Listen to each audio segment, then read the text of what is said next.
de la Liberación Dominicana y cerradas del Partido Revolucionario Moderno a los fines de escoger candidatos a cargos de elección popular. Era la primera vez en toda la historia política electoral de nuestro país en que se escogía un mecanismo de selección de candidatos de esa naturaleza. Pero en adición a esa novedad, se encontraba el hecho de que también por vez primera se utilizaba un sistema de votación electrónico o automatizado en sustitución del tradicional uso de las papeletas electorales que se depositan en las urnas. En el mecanismo de votación electrónica o automatizada, cada elector escogía sus candidatos de preferencia tocando una máquina que registraba su votación y que al final lo validaba con la impresión de un comprobante que se depositaba en la urna. Como consecuencia de esa realidad, había grandes expectativas e ilusión en el país respecto de sus resultados. Al fin y al cabo, parecía como un nuevo paso hacia un proceso de modernización electoral. Pero como era algo enteramente nuevo, la Junta Central Electoral, al aprobar la aplicación del voto automatizado, en reunión realizada el 31 de enero de este año 2019, sostuvo que sería puesta en práctica como proyecto piloto y que a partir de sus resultados podrá sustentarse en las venideras elecciones del año 2020. Pero en realidad, las elecciones primarias simultáneas del pasado 6 de octubre adolecieron de notables vulnerabilidades, inocultables deficiencias y sensibles irregularidades que afectaron la integridad del proceso electoral. Según el informe de participación ciudadana, se observaron propuestas de compra generalizada de cédulas en el 30% de los recintos. Pero además de compra masiva de cédulas, hubo un desconocimiento del proceso de votación de parte del 27% de los electores, equivalente a más de 600,000 votos. Eso revela de manera preocupante la falta de capacitación de la ciudadanía acerca del nuevo mecanismo de votación. Para el 4.5% de los votantes, es decir, para más de 100,000 personas, las pantallas de las máquinas de votación no permitieron la correcta selección de los candidatos. Eso, naturalmente, arroja serias dudas sobre la integridad y eficacia del sistema automatizado de votación. Según el mismo informe de participación ciudadana, 4.8% de los comprobantes de votación no coincidían con los candidatos seleccionados por los votantes.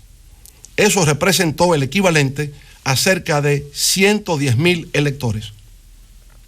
Habría que preguntarse, ¿por qué el funcionamiento de las pantallas de las máquinas de votación no permitieron la correcta selección de los candidatos? ¿Acaso alguien en la Junta Central Electoral se ha preocupado por investigar las causas de esa grave revelación? Hasta donde conocemos, no ha habido información alguna por parte del órgano electoral de que haya esclarecido tan sombría situación. Pero, por otro lado, ¿por qué no coincidían los comprobantes de votación con los candidatos seleccionados por los votantes? ¿Acaso no hubo ahí una manipulación en el sistema de votación? Si fue así, lo ha investigado la Junta Central Electoral. Si lo ha investigado, ¿por qué no lo informa? Y si no lo ha investigado, ¿por qué no lo ha hecho? En todo caso, de las cifras previamente señaladas, estamos hablando del 36% de los votantes, o lo que es igual a más de 800,000 electores. La magnitud, gravedad e impacto de esa información publicada por participación ciudadana es de tal grado que por sí misma resulta suficiente para ocasionar la nulidad de las primarias electorales celebradas el pasado 6 de octubre. Pero además, hubo ejemplos de mesas donde las horas de transmisión de resultados fueron distintas dependiendo de los candidatos. Anomalías en flujo y comportamiento en transmisión de data a partir de las 4 de la tarde y transmisiones manipuladas de las cuales haremos referencia más adelante. Pero a pesar de la dimensión de esas causas de nulidad, el hecho no termina ahí, solo el 52% de las mesas de votación cerró a la hora prevista, es decir, a las 4 de la tarde. En las restantes se continuó votando hasta altas horas de la noche. La Junta Central Electoral, sin embargo, de manera irregular, dio a conocer al mismo tiempo los resultados de las mesas que ya habían cerrado, situación que no ocurre en ningún lugar del mundo. Pero hay un hecho que ha llamado poderosamente la atención de los analistas. Al concluir oficialmente el proceso de votación y cerrarse solo una parte de las mesas, a las 4 de la tarde, e iniciarse la transmisión de resultados, los dos principales precandidatos presidenciales del Partido de la Liberación Dominicana mantuvieron una competencia bastante cerrada. Una hora después, a las 5 de la tarde, con cerca de 1 millón de votos de los 1.800.000 que fueron sufragados, nuestra candidatura tomó la ventaja y la mantuvo durante hora y media hasta las 6:30 de la tarde. A esa hora ya habían votado 1.600.000 electores, equivalente al 90% de los votos computados. Faltaban, por consiguiente, solo 200.000 electores por ejercer su derecho al sufragio.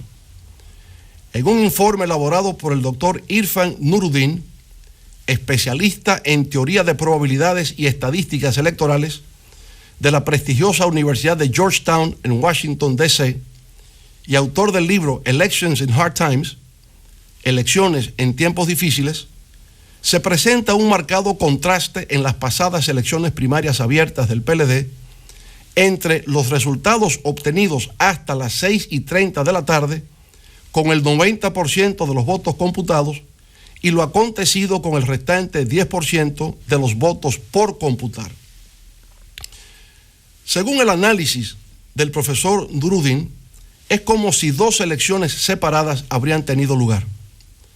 Una competencia electoral cerrada, con nuestra candidatura ganando con el 90% de los votos computados, y una ventaja por parte de nuestro competidor en el último tramo del 10% de los votos.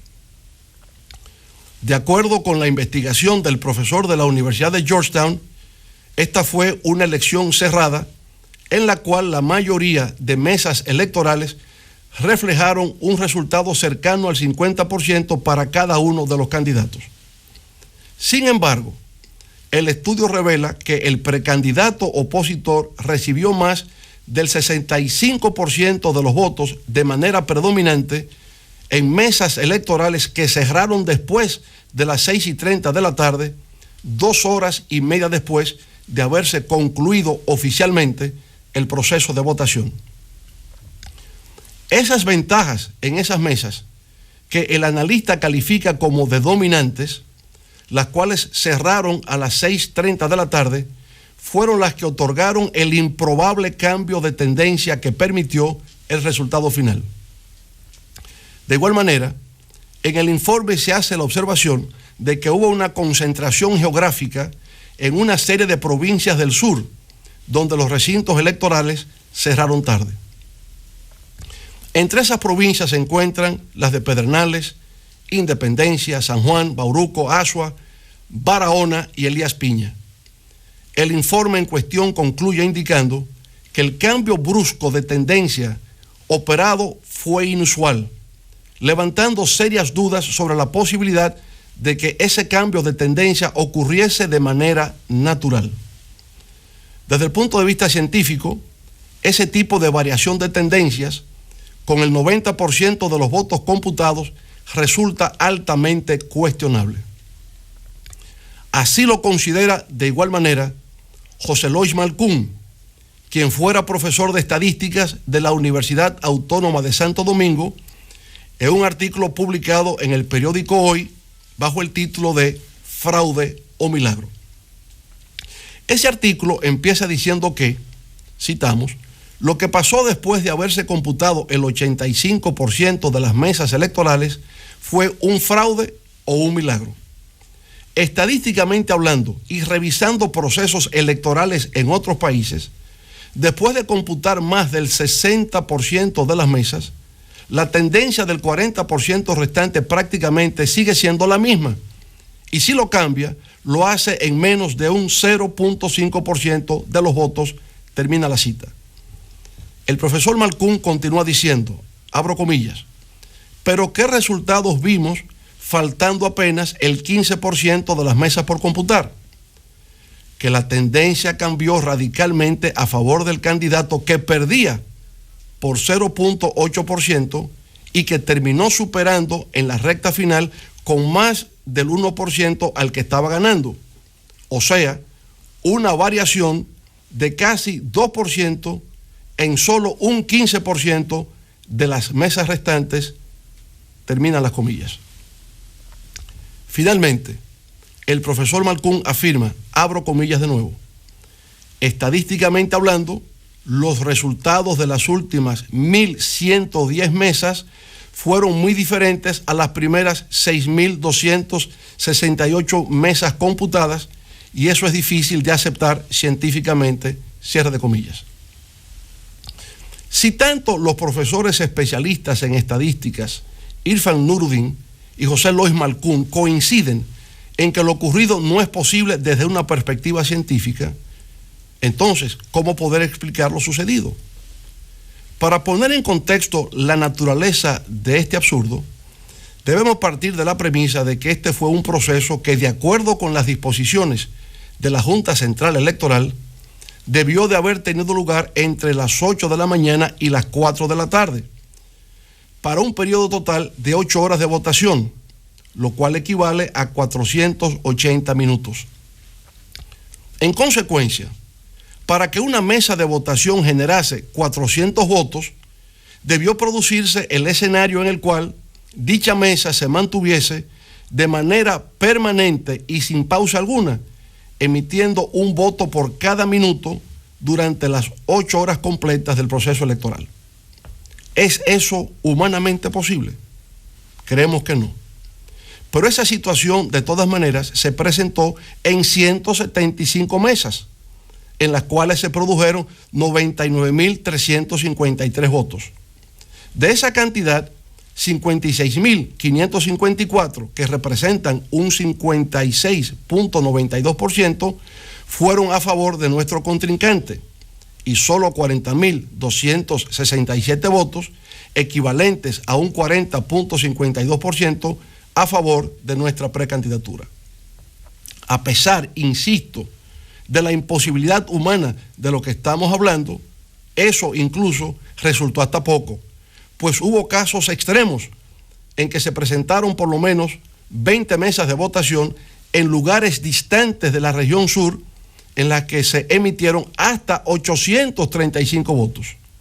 Es el caso, por ejemplo, de la mesa 6142 en Jaquimelles, Barahona, con 835 votos, para lo cual se requeriría de 13 horas y 55 minutos de votación continua sin descanso alguno, partiendo de la idea de que cada ciudadano no podría excederse más de un minuto en realizar todos los pasos del proceso de votación.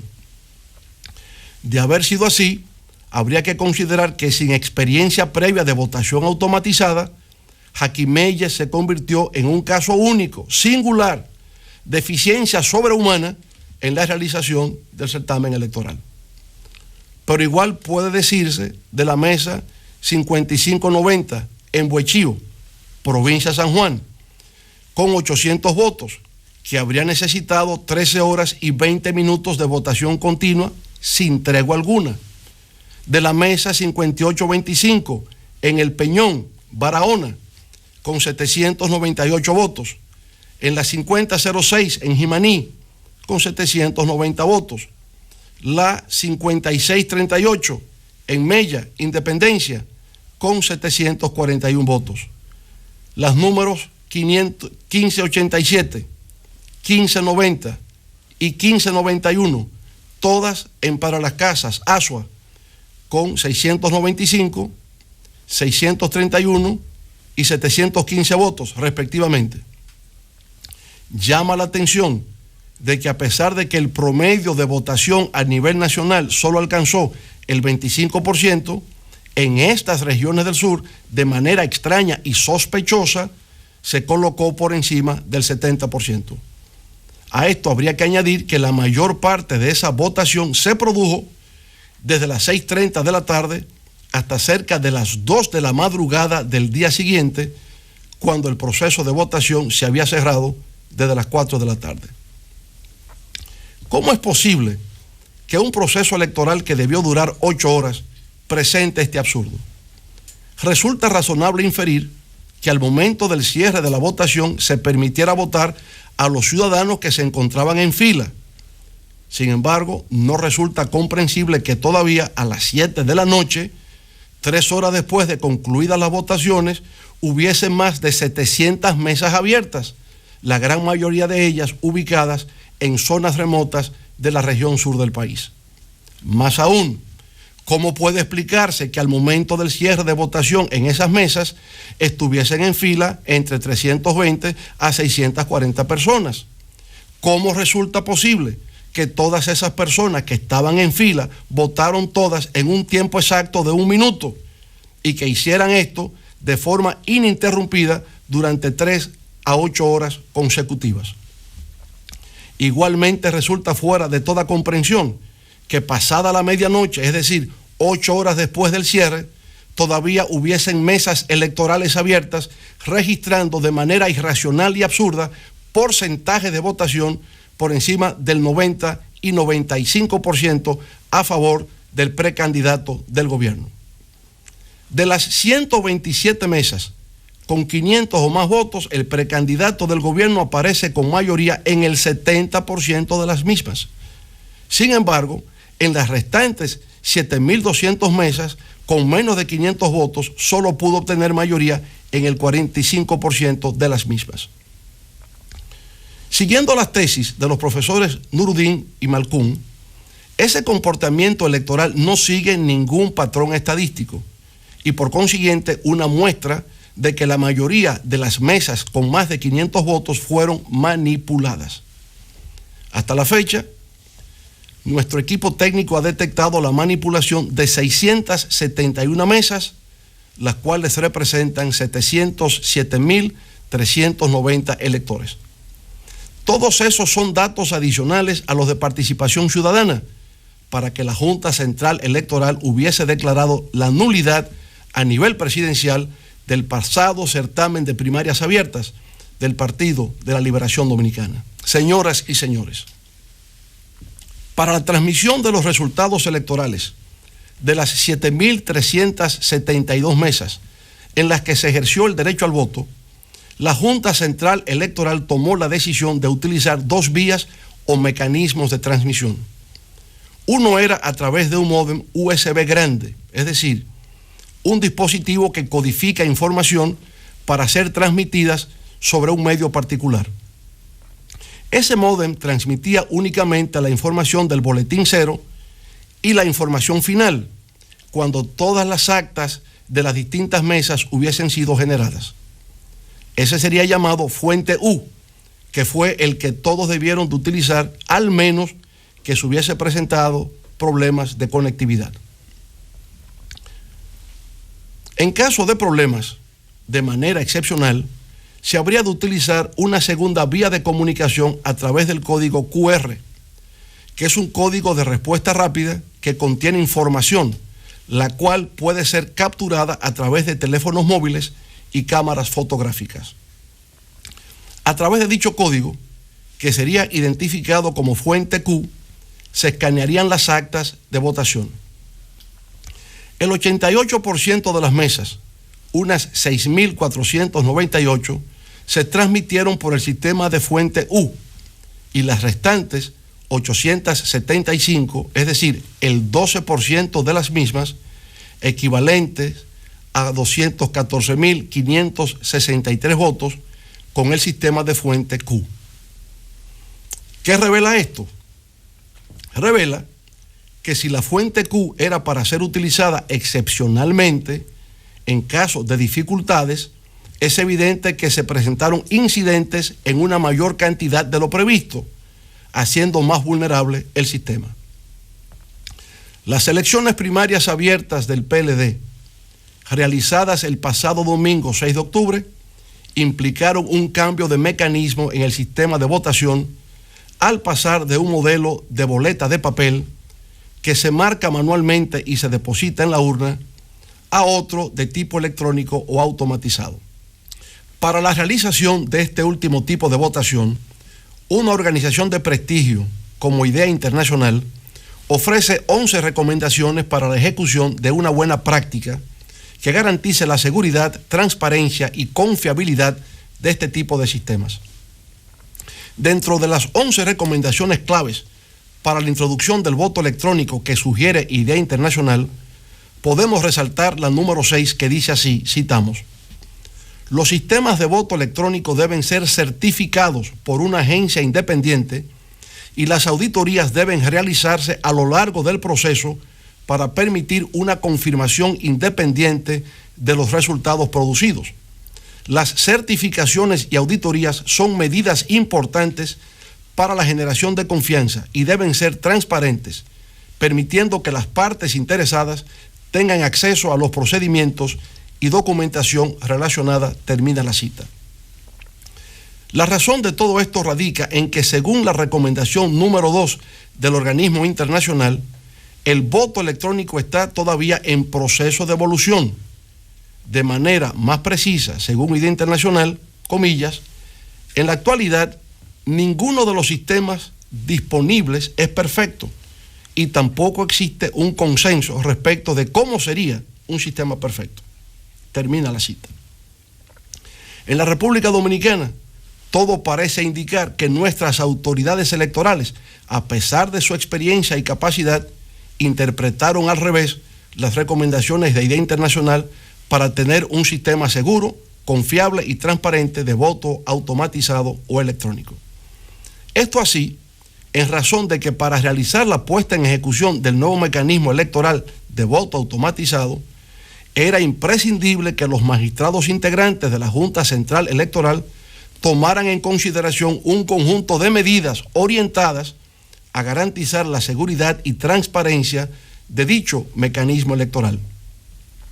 En la misma reunión del 31 de enero de este año a que hemos hecho referencia, se indica lo que sigue, cito: la Junta Central Electoral, frente a los partidos concurrentes a primarias simultáneas, asume el compromiso de efectuar las siguientes acciones: realizar una auditoría al software por una firma auditora externa o por un organismo de credibilidad nacional o internacional, la cual certifique y garantice el correcto funcionamiento de la solución de voto automatizado desarrollado por la Junta Central Electoral, termina la cita.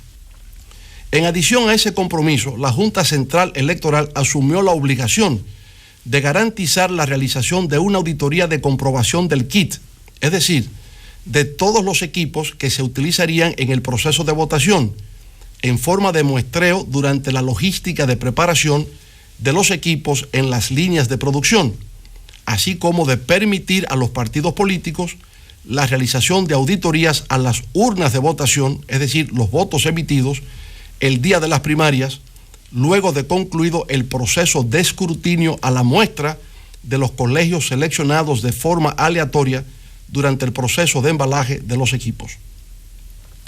Dando seguimiento a los compromisos y obligaciones consignados en esa reunión del 31 de enero de este año, el Pleno de la Junta Central Electoral volvió a reunirse el 22 de febrero de este año.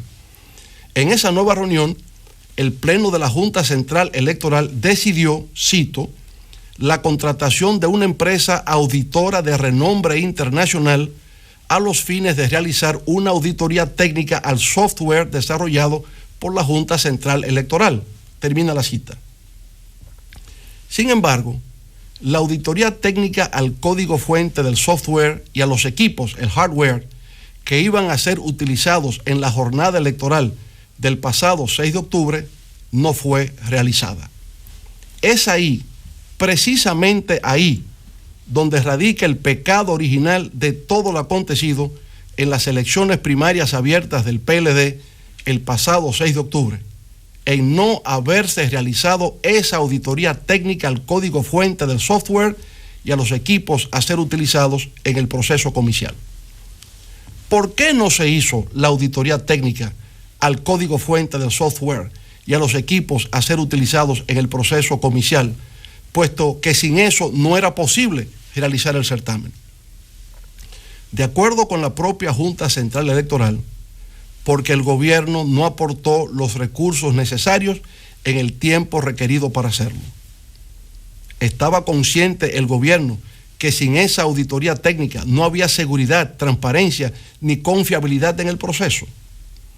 Por su parte, si la Junta Central Electoral estaba en conocimiento de que ese primer experimento de voto automatizado estaba en riesgo si no se realizaba la referida auditoría técnica, ¿por qué insistió en llevarlo a cabo? ¿Por qué la Junta Central Electoral en ese momento no hizo un llamado de alerta señalando la manera en que se vería afectada la integridad electoral si no se realizaba la auditoría técnica y se ponía el código fuente a disposición de los partidos políticos? Nuestro equipo técnico, consciente de la importancia de la aplicación de las recomendaciones sugeridas por IDEA Internacional, solicitó en fecha 23 de septiembre a la Junta Central Electoral 9 medidas, ninguna de las cuales obtuvo respuesta alguna. Posteriormente, el alto organismo electoral del país tampoco ofreció ninguna respuesta cuando le inquirimos sobre el paradero de 2.154 equipos que habían sido adquiridos, equivalentes al 20% de la totalidad, pero no tendrían uso en el proceso de las primarias del 6 de octubre. Ante el silencio preocupante de nuestras autoridades con relación a la realización de la auditoría técnica del código fuente del software y del kit de los equipos electorales, así como de los 9 requerimientos previamente indicados, procedimos en esas circunstancias a reclamar lo mínimo, que se contase la totalidad de los votos físicos para ver si coincidían con los votos emitidos electrónicamente.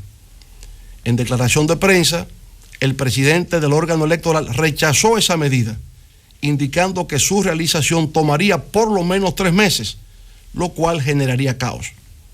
En su lugar, propuso hacer un conteo aleatorio del 20% de las mesas escrutadas, 10 para el nivel presidencial y la otra parte restante para los demás niveles. Ante nuestra insistencia de que entonces por lo menos se hiciese un cotejo del 50% de los votos, se aumentó a tan solo un 20%. Obviamente, nuestra petición no consistía en un favor que estuviésemos solicitando. Emanaba de la propia legalidad que rige el funcionamiento de la Junta Central Electoral. Era por consiguiente la ley que establecía como obligación para la Junta ordenar el conteo manual de los votos. Sin embargo, se opuso para posteriormente proceder a un conteo que ya no correspondía, porque se había roto la cadena de custodia de la prueba y además porque no es legalmente tarea de la Junta Central Electoral contar los votos emitidos en un proceso electoral. Eso le corresponde a los funcionarios de las mesas electorales y, en su defecto, a los miembros de las juntas municipales. No perdemos de vista que la realización de un proceso electoral por vía del voto electrónico o automatizado es más complejo que simplemente hacer coincidir los votos electrónicos con los votos físicos. Esto así, debido a que las mayores vulnerabilidades del voto electrónico o automatizado están asociadas a la posibilidad de que el programa informático que regula el funcionamiento del sistema de votación sea manipulado con la finalidad de favorecer a un determinado candidato, vulnerando así la voluntad del elector. Del mismo modo, es posible que mediante la introducción de un dispositivo externo, por ejemplo, memoria USB, en el equipo de votación, se distorsione el funcionamiento del software o programa informático para producir un resultado distinto al que reflejó la voluntad popular. Igualmente, puede producirse una alteración de la voluntad popular mediante ataques o interferencias en el sistema de transmisión de los datos con la finalidad de distorsionar el acta digital en la que se recoge el resultado final de la votación de una determinada mesa electoral. Señoras y señores, Luego de las explicaciones que les he presentado, me permito afirmar categóricamente que durante la realización del pasado proceso electoral de primarias abiertas a nivel presidencial del Partido de la Liberación Dominicana, se orquestó un plan con el deliberado propósito de vulnerar sus resultados y presentar como ganador a quien no obtuvo el respaldo mayoritario del pueblo dominicano. De acuerdo con informaciones que me han sido suministradas, ese plan funesto empezó a materializarse desde el pasado mes de julio, cuando se produjo un incendio en la parte trasera de la sede central de la Junta Central Electoral. En el lugar funcionaba la unidad de inspectoría, la imprenta y 3 áreas de soporte de informática que tenían que ver con documentación, redes y soporte técnico. Al lugar, conforme lo recoge la prensa, se presentaron unidades del Cuerpo de Bomberos, personal del 911 y del Ministerio de Obras Públicas. El motivo del incendio en los almacenes que contenían viejos equipos, según revelan las fuentes, era el de disponer de una excusa para acceder a verificar si los equipos nuevos, los cuales servirían para las elecciones primarias que acaban de efectuarse, habían sufrido daños a causa del siniestro. Pero la intención verdadera de la acción era la de obtener las llaves criptográficas de validación de interconexión de los equipos de votación. En forma concreta, el acceso a los módems USB, para de esa manera interceptar la información o la data que se transmitiría a la hora del cierre de las mesas de votación. Se intentaba capturar la información de los votantes. Esto así con 2 propósitos. Primero, el de recibir la información de cierre de las mesas y transmitirla con alteraciones en la data o información. Y segundo, para crear una base de datos de toda la información interceptada con los nombres y apellidos de los votantes, cédula de identidad y electoral, hora específica en la que ejercieron el sufragio y el recinto donde se produjo la votación. Si bien el primer objetivo del plan era el de provocar la alteración de resultados, como hemos dicho, el segundo implicaba la vulneración de las urnas, en caso de que se produjese un conteo manual de los votos emitidos por las máquinas de votación. Las aplicaciones del código QR fueron vulneradas en su aspecto interno y externo en su recepción de la data hacia los servidores de la Junta Central Electoral. Esto último quiere decir que esa data fue fragmentada en varias transmisiones, las cuales fueron hechas en tiempo real, como en rueda de prensa explicase recientemente el compañero ingeniero César Fernández. Esa transmisión fragmentada de la data ocasionó que la misma fuese recibida también en bloques fragmentados, a medida que los interceptores pudieron consolidar los datos y por medio de su programación construir una nueva estructura de datos favorable al precandidato del gobierno. Como consecuencia de esas acciones de fragmentación de transmisión de la data, 875 mesas electorales fueron afectadas, lo que representa el 12% de la totalidad de las mesas, que fueron las que finalmente, como hemos dicho, produjeron el cambio inusual que no encuentra explicación como acción humana. Según nuestras fuentes, en las acciones delictivas que condujeron al fraude electoral cometido el pasado domingo 6 de octubre, en las elecciones primarias abiertas del PLD, actuaron varios frentes. Un primero que se registra desde un hotel ubicado en la zona turística de Punta Cana, pero que realmente operó desde un punto que podemos ubicar con precisión de la carretera del Coral. Ese grupo interceptaba, alteraba y transmitía la información adulterada a la Junta Central Electoral. Un segundo frente estuvo operando en el cuadrante comprendido entre la avenida Abraham Lincoln y las avenidas Charles Sumner hacia el norte y José Amado Soler hacia el sur. Desde ese perímetro se registró durante el día del pasado domingo 6 de octubre un desacostumbrado y sospechoso volumen de transmisión de data dirigido hacia los servidores de la Junta Central Electoral. El tercer frente funcionó desde una villa de Casa de Campo en La Romana, bajo la dirección de un reconocido hacker de nacionalidad india, autor de varios manuales sobre cómo realizar esas prácticas delictivas.